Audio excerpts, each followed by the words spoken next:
TGIF. Thank goodness it is Friday, and welcome everybody to Friday Live. Lori, this will be the first weekend where people have an opportunity to kind of relax, spend some time with their family members, and just kind of hang around the house. Not really, John. Why not?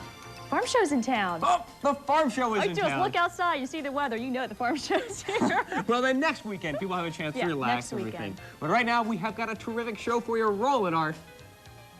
When you were little, almost everyone had them. Comic books. If you still have some, hold on to them, because they could be worth a small fortune. Collectors are cashing in.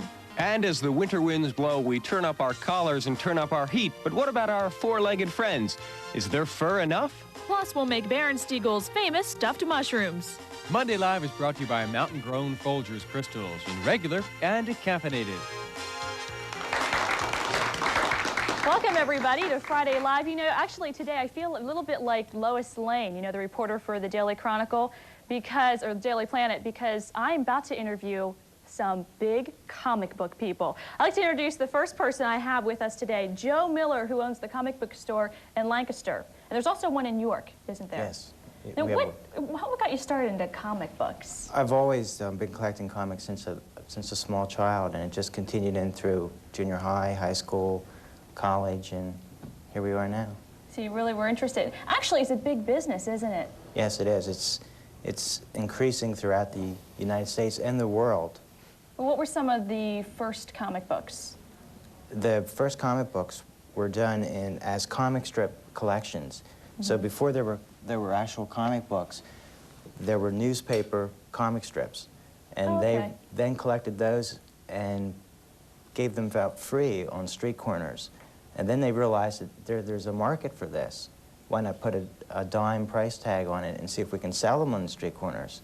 And they did that. And the big newspaper syndicates were the first ones that started selling them. And then they started bringing in new material for the books when they realized they had a market for it. So they started out as little strips, and then they were making money, so they put them into a book form. Exactly. And what were some of the first characters? I guess the first characters were Polly and her pals, Little Nemo in Slumberland, and Superman was originally, they tried to do Superman as a comic strip. And they went to all the different newspaper syndicates with a collection of comic strips featuring Superman. No one wanted it. They refused it. Oh, Superman? Right, Oh my gosh, and it's so big now. Right, and then finally they brought it out in a comic book. And it took off in 1938. Well, there's so many comic books out there. You walk in a store, there's hundreds. What makes one stand out to make it a collectible? Well, they're doing a lot of fancy things with covers right now to grab the reader's eye. And when you walk into a comic book store or a bookstore, right, the covers just kind of leap out at you. And actually, comic books, they've changed a lot from the first time they came out, because now they're more like mini novels, aren't they? Right. In a way. And the price tags are almost like mini novels, too, on some of them. Well, what are some of the, like, how much would they be worth? If you go to a comic store or you have a collectible, how would you know how much would it be worth? There are price guides published on a monthly basis right now for people to look up and see how much their old collections are. As far as whether these comics are going to go up in price, no one knows. That's what makes it. That's what I was going to ask you. Or can you make a prediction, any now, that might be worth something in the future? Not really. It's tough. It's supply and demand. So even if you get a book like Robin, which I'm sure Chuck's going to talk about later, that's real popular right now. Right. And there's so many being printed, one would think that it's not going to be worth any money in 6 months or a year. But if the demand's there in 6 months for more readers are interested in Robin, then that price will go up. Well, Joe, what are we talking about price-wise? I mean, say I had the first Superman. How much would that be worth? Just give me an estimate. Thousands and thousands of dollars. We're talking thousands of dollars. Right. I'm thinking of $40. But thousands of dollars. Yeah, I brought an example of, this is a collection of the first Spider-Man stories. And if one would have the originals of these in nice shape. In mint condition. Right. Well, how would you store comic books to make sure that you keep them in mint condition? There's bags, there's special bags, there's boards, there's boxes that you put them in. So there's a whole collecting. Now, well, to have comic books, of course, you have to have good stories and good characters, and who better to do that than a good cartoon writer? And we have him with us here, Chuck Dixon. And Chuck, you're a writer of comic books. I mean, comic books the storylines are so abstract sometimes. How do you get your ideas? Anything, you know, someone I meet, U.S. News and World Report, something I see on television, can be turned into a comic story. So it's that simple. What kind of comic books have you written for? I've written superhero, you know, crime, some humor. Probably the biggest one I've worked on recently is Robin. That's your most recent work? Most recent work, and by far the biggest seller I've ever had. What got you into writing for comics? I've just always been interested in them ever since I was a kid. I mean, I used to write television ad copy, and I wrote some children's books, but nothing really did it for me, except for comics. Do you find it fun? Oh, yeah, definitely. Is it hard to write? I mean, do you work really close with the artist? Some artists, yes, some artists, no. It just depends on the relationship, you know, with the penciler. Some I never talk to, and some I'm on the phone with a few times a week. Well, what have you done recently? You have done you have adapted writing to something, The Hobbit. I have adapted The Hobbit, J.R.R. Tolkien's fantasy epic.